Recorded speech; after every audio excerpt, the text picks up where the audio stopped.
Assalamualaikum көпшілік, біз әзір Жетісу облысы Талдықорған қаласындамыз. Бұқа бұрылау жайлы енді азырақ өз білгенімді сөйлеп берейін. Мына жерде үлкен бағымшылық алаңы, бұл бағымшылық алаңында да мал азықтандыруында және қорағалықтың жобалануында да біраз қателіктер бар екен. Бірінші, жемді өте сулы қылған.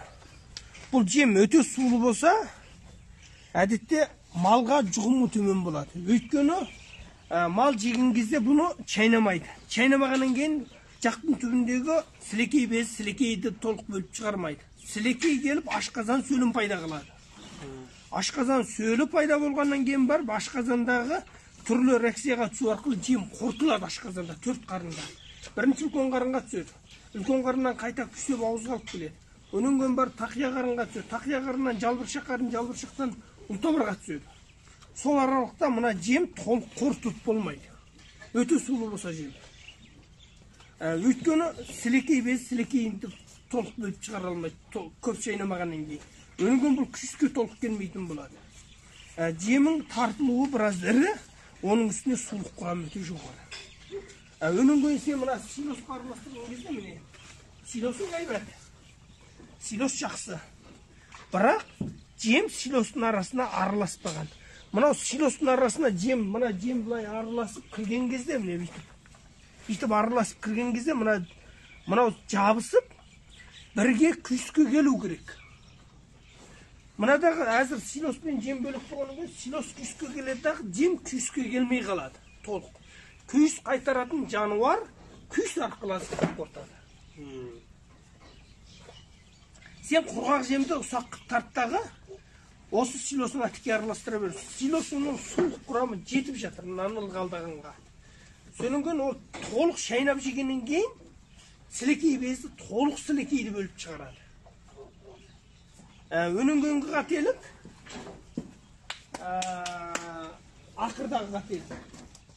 Ақырда қандай қателік бар десең, ақыр тұшақтан, ақырдың іші әдетте 15 сантиметр биік болу керек. Мына мойны тұқаның кеңгіні мынадан жара болатын шыға діріңдеп кететін. Ана өте еңкейіп жегеннен кейін. Өнін кейін өте ақырдың іші аласа болса, тұқа мойынға тартпайды. Тұқаның мойынға тарту төмен болады дәрежесі. Сен амал бар мұны ақырды өзгірді. Өнін кейін мұнаны толық араластыруға болады. Сен әдетте жүгеріні қаншылық, бидайды қаншылық, арпаны қаншылық араластырып бересің? Қазір жүгері мен арпаның мөлшері қарайлас. Жүгері мен арпаның мөлшері қарайлас болса, ол анша дұрыс болмайды. Бидайды көп беруге болмайды. Бидайды көп беруге болмайдың себебі, әдетте бидай желім жасайтын нәрсе. Мына аяқ киімді жамайтын, аяқ киім шаптайтын желімнің барлығы желім түрі негізінен бидайдан алынады.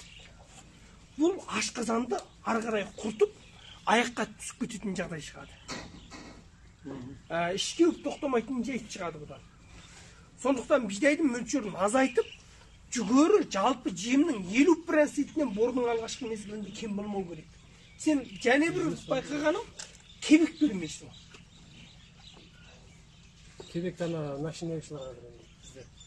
Екісі, мынау соңғы етап.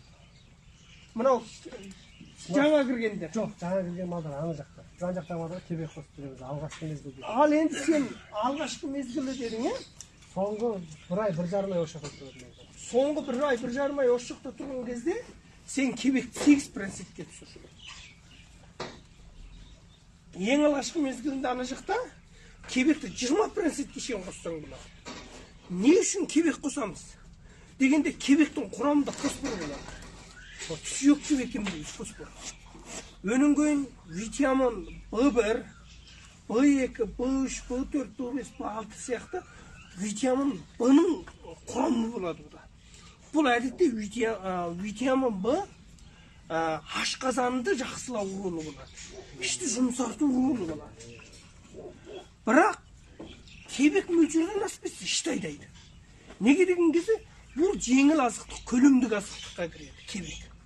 Кебек анау көлемдік азықтық ішті жұмсарту ролы болғаннан кейін ішті айдап кетеді. Сондықтан кебектің мөлшерін дұрыс ұстаңыздар. жүгері сөзсіз 50%-тен төмен түспесе. Борыш көп бөлінеді. Алғашқы мезгіл, орта мезгіл, соңғы мезгіл деп. Сен алғашқы мезгілінде энергиялық азықтықты өте көп берсең, энергиялық азықтық дегеніміз не? Бидай, жүгері, арпа. Бұлар энергиялық азықтық түріне жатады. Бұны көбейтсең, бұқаның сүйегі өспей қалады. Бір тип домаланып семіріп болады. Осы кезде біз белоктық азықтықты қосамыз. Алғашқы мезгілінде белоктық азықтық біраз басымдау болады. Мысалы, сояның атқоты, кебек, жеңіл азықтық түріне кіреді. Осыларды кішкене көбейтіңкіреп бар. Бордың ет бордақ, сүйек бордағы бітті, сүйегін өсіріп біттік. Ет бордақ кезіне кірген кезде екінші мезгілі. О кезде сен энергиялық азықтықты біраз көбейтесің. Белоктық азықтықты біраз тартасың. Кебекті, көлемдік азықтық түріне жатады. Бұны біраз тартасың. Соңғы мезгіліне барған кезде энергиялық азықтықты көбейтесің. Мысалы, арпа, бидай, жүгеріні осы кезде көбейтесің. Сонда сенің бұқаңда дұрыс салмақ көресің.